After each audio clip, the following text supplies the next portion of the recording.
Welcome to the Man Amongst Men podcast. Live a life of intentionality, adventure, and brotherhood.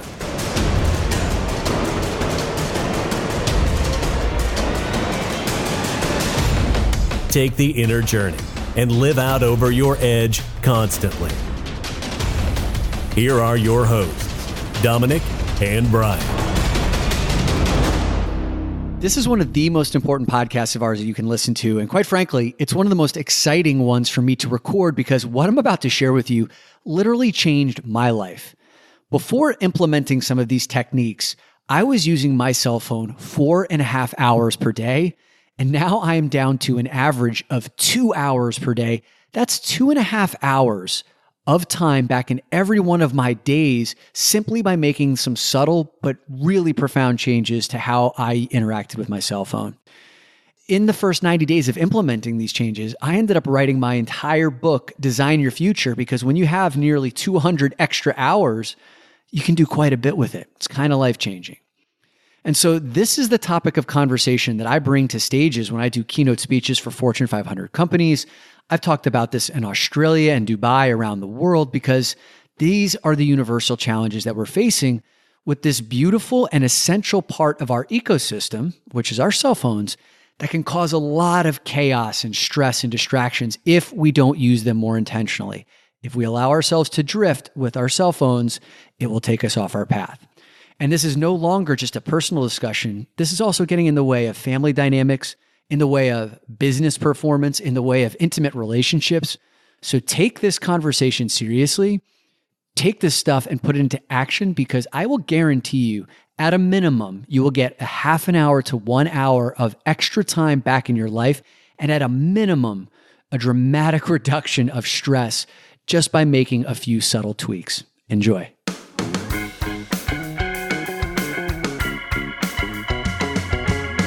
Once upon a time, you'd walk into a Starbucks, take your place in one of those ungodly long lines that seemed to snake throughout the entirety of the store, and eventually you'd make your way to the front and come around that final turn when you'd come face to face with the glass case. And boy, how many buried treasures are inside that glass case? Everything your heart could desire. Chocolate chip muffins, sausage, egg, and bacon biscuits, lemon pound cake. And when the barista would call you forward to take your drink order, he'd also ask, "Is there anything that you'd like from the glass case?" And you'd think to yourself for a moment and say, "You know what? I would. Why don't you throw in a couple of those donut pops?" And he'd smile and you'd smile. He'd grab your drink, throw a couple donut pops into a bag. You'd walk off to the corner table and you would eat and drink in bliss. But then, years ago, Starbucks changed one thing that forever ruined that dining experience for you. Do you remember what that one thing was? It was the day they introduced the calorie counter. Now, this wasn't Starbucks' doing. It was something that was handed down by Mayor Bloomberg in New York City, and then eventually the rest of the Starbucks and a lot of businesses across the country that took the country by storm.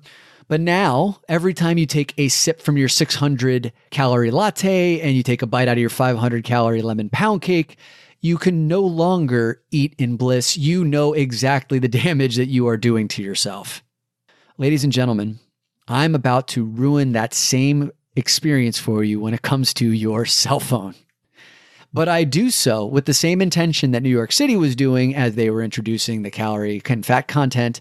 It's so that you can make better long-term decisions around this essential part of our ecosystem, which is our cell phone, that is increasingly railroading our attention spans, our ability to do deep work, and our stress levels. And so I wanted to start with some things that most people don't know. Steve Jobs, when he invented the iPad, he would not allow his kids to use it. Why? Because he knew the addictive quality of the technology that he was building. It's a little concept known as don't get high on your own supply. And I have to credit Adam Alter, the NYU professor who wrote the book Irresistible, The Rise of Addictive Technology and the Business of Keeping Us Hooked, for that analogy. Chris Anderson, the former editor-in-chief of Wired magazine, basically all things digital, would not allow his kids to use screens of any kind in their bedrooms and imposed strict time limitations on screens outside of the bedroom. Why? Because he also knew of the addictive nature of the technology that was being built.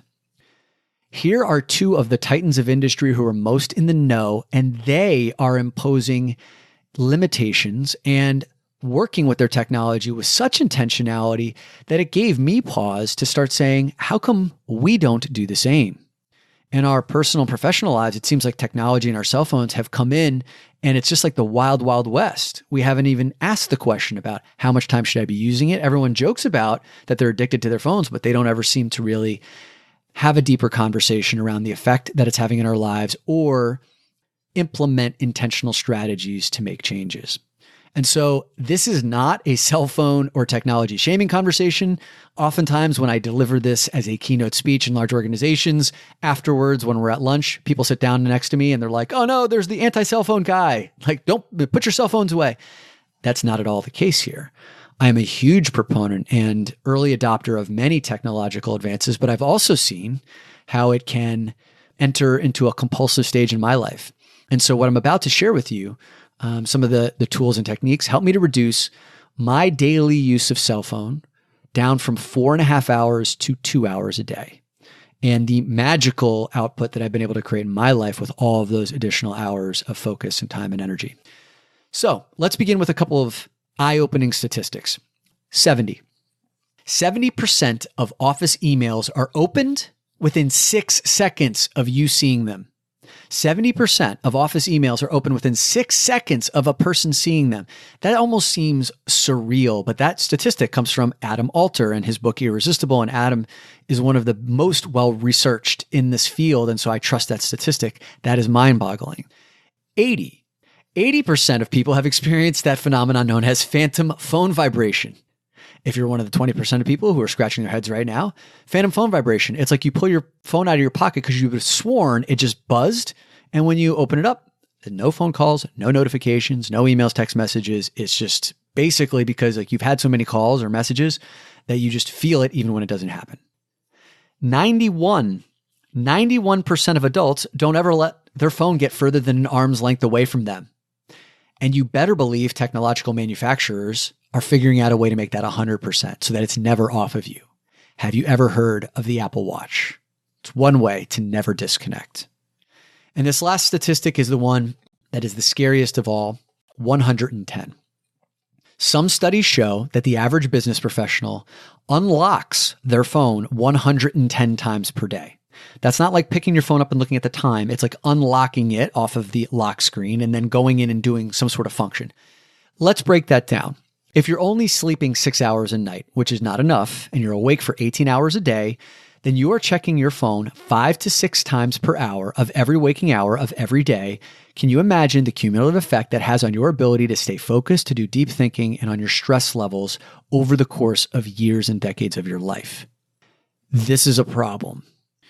And so the question, the place that I want to start each of you, there's 3 questions that I typically ask every audience and every client that I work with that they most likely don't know the answers to.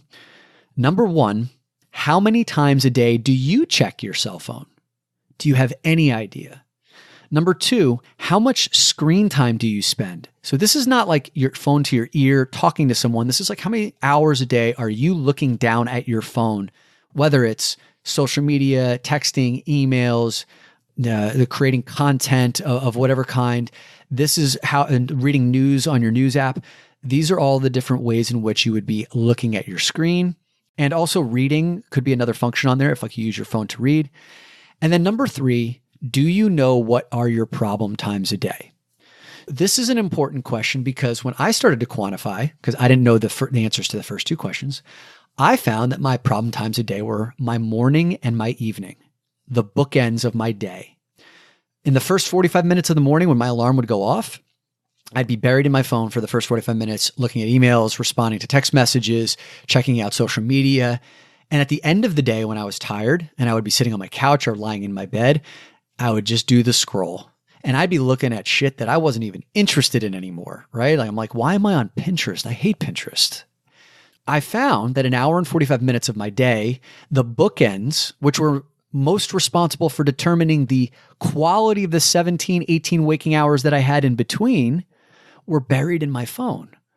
So I would wake up and jump right into my phone, and then that would set the tone for my day. And at the end of the day, I would be buried in my phone, and then that would start the cycle all over again, living in a life of drift. So I'd like to take a moment to introduce you to one of the biggest change agents in this space, and his name is Tristan Harris. Tristan Harris is the founder for the Center for Humane Technology. He used to be a former Google ethicist. So he was the ethics in Google as they were designing and developing new technologies, and it was basically asking the question of how do we design technology that enhances the lives of users, not just keeping them more addicted to that technology.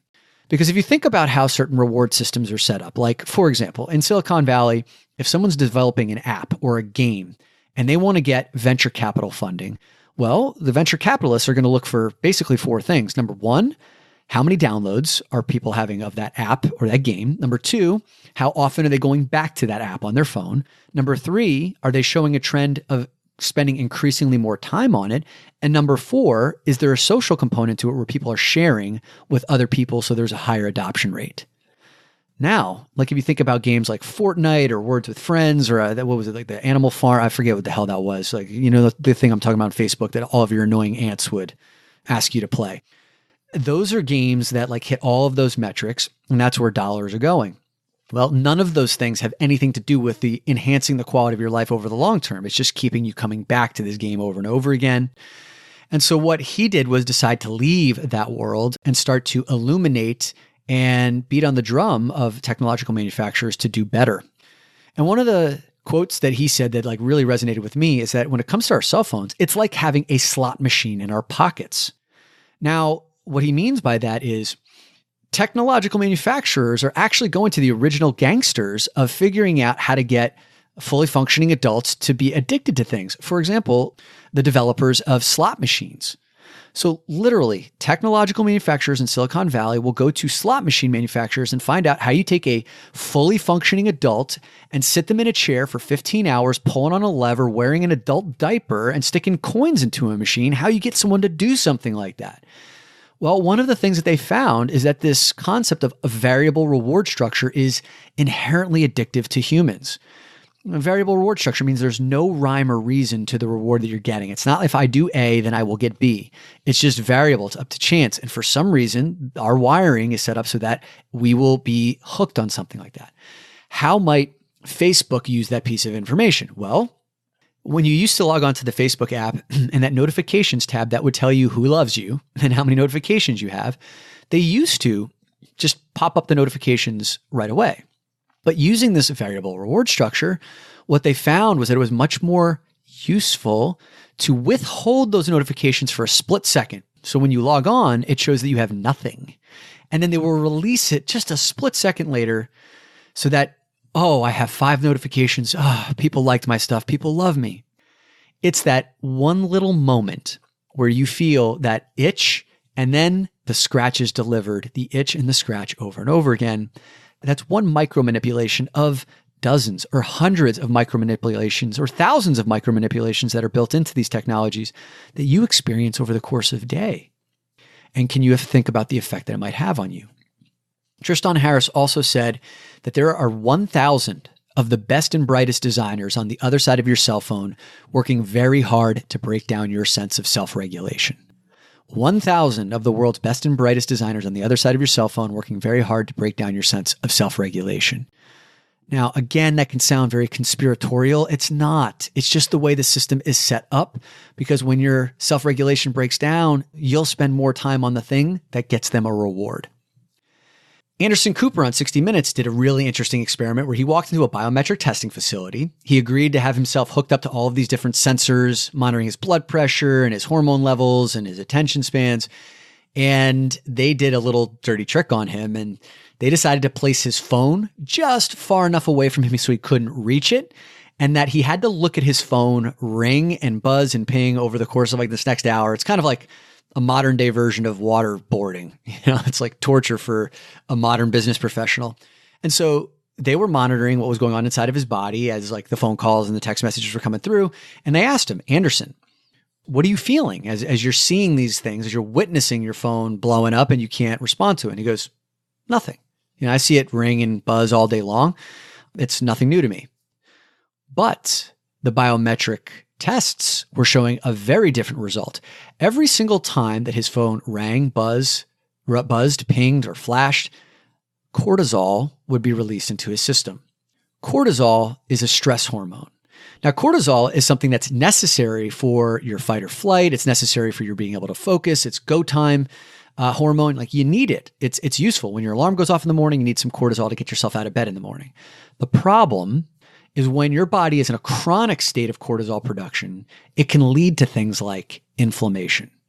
Inflammation can lead to a whole host of other problems. Deepak Chopra calls inflammation being the number one biggest challenge, biggest threat to our health in existence today. And for anyone who's ever dealt with someone with memory loss, dementia, or Alzheimer's, one of the leading causes of that is inflammation, chronic inflammation. It can also lead to other illnesses. It can lead to weight gain, reduced libido. And if you think about how many of us are constantly getting rang and pinged and notified over the course of the day because of your cell phone, there's some very real effects that are here that you need to consider. I then went to a neuroscientist, Dr. Josh Davis, who's an international best-selling author of a book called 2 Awesome Hours, a great book on productivity. And he works for the Neuro Leadership Institute, which works with a lot of Fortune 1000 organizations. And I asked him, Dr. Josh, what happens with your brain when you're interacting with your phone? And he said, in order to understand that, you need to understand this old part of your brain known as the amygdala. And your amygdala is kind of famous for being the fight or flight mechanism in your brain. It's what's responsible specifically for detecting urgency. Now, back in the day when our ancestors were sitting around campfires and, like living before modern society, you had to worry about when the fire was going to go out. You had to worry about when there was a saber-toothed tiger breathing down your neck or a rival tribesman with a spear pointed at your head. That's when your amygdala would go off, and that was literally a life-saving mechanism back then. Chances are today, you don't face many of those threats as you're sitting in your air-conditioned car drinking your 600, 700-calorie latte. Life is a little bit more comfortable, but your brain, your amygdala, has not evolved to distinguish something very important. That which is urgent, which is what your amygdala is detecting, is different from that which is important. That which is urgent is different from that which is important, and your amygdala prioritizes that which is urgent over that which is important. An example of that, your phone pops up, it rings, it notifies, that's urgent, it takes your attention right here and now. What might be important is eating healthy for a long period of time, which is developing that sales strategy for your business, which is doing deep thinking, which is working on your relationship and putting your cell phone aside. Those are the important things, but because your brain is wired for urgency, then it will naturally respond to the thing that it's capturing its attention or threatening you. So here's where it goes even worse. It's that when your urgency detection system comes up, that's the itch, then your phone also oftentimes provides that scratch. Like when you're bored or you're frustrated or resentful, you'll dive into your phone and look at cute puppy pictures, or you'll look at someone's sexy picture that like makes you fantasize or takes your mind off of what you're doing, or the fact that someone sent you a message that you've been waiting for. It provides the itch and the scratch. And this is when you find yourself in this cycle where you're going back and forth, back and forth, back and forth, and you can't break it well. You need to. The only way that we can take back command is by taking our cues from like a Steve Jobs and from a Chris Anderson, which is to create these interventions and start to have a better relationship with our phone. And I'm going to give you 5 ways to do that in a second. But the first place to start for you is to really calibrate where you are right now. And all of these questions, these 10 quiz questions I'm going to ask you, are on a 1-page PDF that I'll give you at the end of this podcast so that you can download it, take the quiz yourself, share it with others, and then also the 5 steps and the resources that I provide on how to make new changes are also on that PDF as well. So follow along, try and count how many of these you say yes to. How addicted are you to your cell phone? Number 1, do you use your cell phone as an alarm clock? Do you use your cell phone as an alarm clock? And when I ask this question in rooms where I'm doing keynote speeches, usually 80 to 90% of the hands go up. And here's why it's problematic. I'm going to get to the next 2 questions that'll help you to illustrate that. Number 2, do you check your cell phone within the first 15 minutes of waking up? And I asked this question in a room once, and some guy in the back of the room yelled, "What the hell else would I do?" Like there was no other conceivable option in the morning than to check your cell phone first thing. But if you have your phone as an alarm clock, you're guaranteed that the first thing that you're going to be checking is your cell phone in the first 15 minutes. Question number 3, do you check your cell phone in the last 15 minutes before going to sleep? If your cell phone is your alarm clock, almost guaranteed that that's going to be what you're doing before you go to bed as well. The bookends of your day in your phone.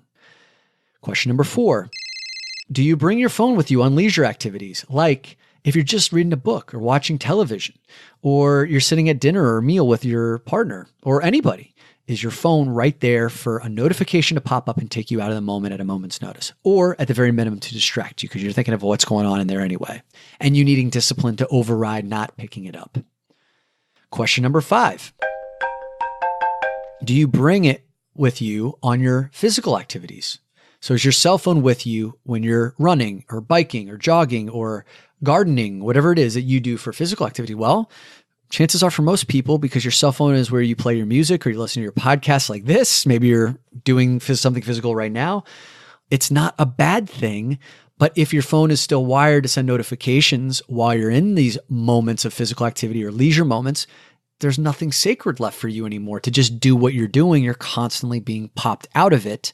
You're never able to just enjoy the workout. Number 6, if 10 seconds passes in a conversation and there's like a break in that conversation, is it so awkward for you that you need to diffuse it by whipping your phone out of your pocket like a gun out of a holster? This is something we see all the time. Watch teenagers sitting around a table, but also watch adults. Number 7, do you experience phantom phone vibration? We've already established that 80% of people have. Number 8, have you sent a text message behind the wheel of a car before? In 2019, if you have never done that, it might qualify you for sainthood. Question number 9, have you ever woken up in the middle of the night to go to the bathroom and then just thought to yourself, hey, I wonder what the hell's going on in my phone in the 2 hours that I've been asleep? Do you check it? And then question number 10, if you're talking to somebody and a notification goes off and you're silently hoping that person will shut up and stop talking because you're wondering what bomb is about to go off in your pocket, then chances are, my friends, if you said yes to 7 out of 10 of these, then you are addicted. And I don't say that from a clinical perspective, but you are tethered to your cell phone in a way that probably requires a little bit of extra care and attention. And so I use this term addiction, and I use it with thoughtfulness because I do know a lot of people who have struggled with addiction. Obviously, I've gone through my own journey of that. But I use it because it's a word that causes us to pay more attention. And there is so much social acceptance around how often we use our phones. And we all laugh at that we're addicted to our phones, but it's so socially acceptable that we do not tend to take it as seriously as we need to. So I want to use somewhat of provocative language so that we can wake up. I'm going to ask these 3 questions again that you really need to know the answers to before I deliver 5 of the ways to take command of your cell phone. The 3 questions are, number 1, how many times a day do you check your phone? Number 2, how much screen time do you spend? And number 3, what are your problem times of day that you're hemorrhaging time, energy, and focus because you're just indiscriminately drifting with your relationship with your cell phone? Here we go. 5 ways to take command of your cell phone. These are the same 5 techniques that I employed to reduce my 4.5 hours of screen time per day down to 2 hours. I have 2.5 hours back per day since employing these. And in the first 90 days that I did this, I wrote my book, Design Your Future. Because when you have over 180 extra hours of spare time, it's kind of life-changing. It's magic. And so I encourage you to think about what are the things that you've been wanting to do that you say you don't have time for. Maybe it's starting your own business. Maybe it's dedicating time to your significant other or getting back into the dating scene. Maybe it's fucking sleeping a little bit. Whatever it is that matters to you, take this stuff seriously because it's right there at your fingertips if you're willing to make these tweaks. Number 1, for you iPhone users, download what's called the Moment app. And for you Android users, it's called Quality Time. What these 2 apps do is they answer the 3 questions. Number 1, how many times a day do I check my phone? Number 2, how much screen time do I spend? And number 3, what times of day are my problem times of day? What most people don't even have is a baseline from which to make better decisions. Meaning, if you don't know how much time you're spending, you don't know if you can make improvements. So what I would encourage you to do, download the app and for 10 days, do not check it. Why? because what you want to do is just operate as you normally would to get an accurate baseline for your behaviors. So you may find at the end of the 10 days that you spend 3 hours on the phone per day and 75 pickups. Now you have an accurate reading that you can do something with. And at this point, people usually ask me, Dominick, how much time should I be spending on my phone per day? And the answer is simple: less. I don't have an exact prescription for what the number should be, because that's a really personal thing. Some people like to read on their phone, and they're naturally going to have more time than I do because I like books, like regular books. And so you're really only competing with yourself. And I can tell you that there's probably no one who's listening to this podcast right now who should be spending more time on their phone. So the answer is quantify how much time you're spending, and then look for a target to reduce it. And these apps are great with respect to helping you to set little notifications that allow you to know when you're reaching your time limits per day and setting time limits on actual apps. It's awesome for those that like you end up going down the rabbit hole on. Some of you iPhone users may have noticed that like one of the recent iPhone operating system updates has a screen time tracker, which is great. And I applaud Apple for doing that. I don't like that the same way that I like Moment, because it seems to only give me 7 days worth of data. Maybe you can tell me if I'm wrong, but I haven't been able to access like historical data. And only 7 days is not really useful for me. I like to see trend lines over quarters and years of time. So I would pay the $5 or maybe 99 cents, whatever it is for the, like, you know, the watered down version of Moment or Quality Time to get that data. Tip number 2. Turn off non-essential notifications.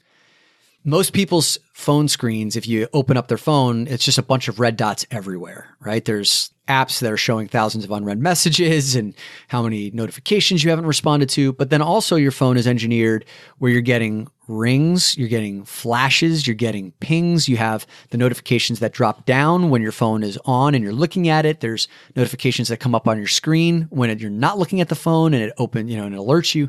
There's so many different ways to be interrupted. And this goes back to Anderson Cooper's story about the cortisol levels that are like flooding through your body every single time that those notifications come through. So what I teach people to do is to turn off all of their non-essential notifications. And I've narrowed it down to 5. Your text messages, your emails, your phone calls, your voicemails. And if you fly a lot, like I do, your flight app, because my flight app tells me like when I've had a flight delay or a flight cancellation, I need to get on that right away. For me personally, I've gotten it down to just 2: phone calls and my flight app.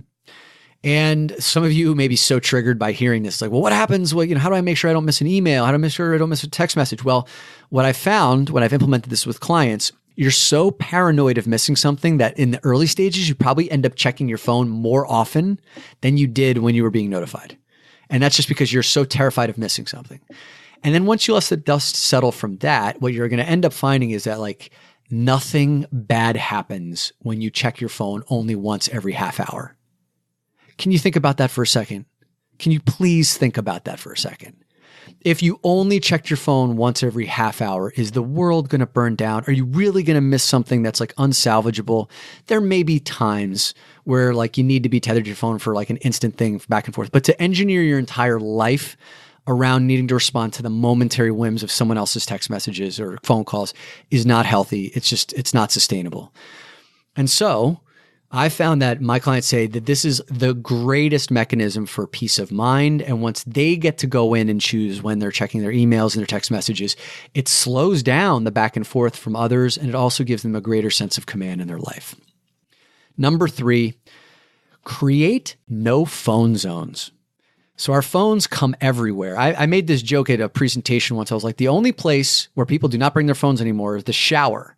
And then I had 2 people come up to me, separate people, come up to me after the presentation. Was like, actually, I've done conference calls from the shower because I have no time.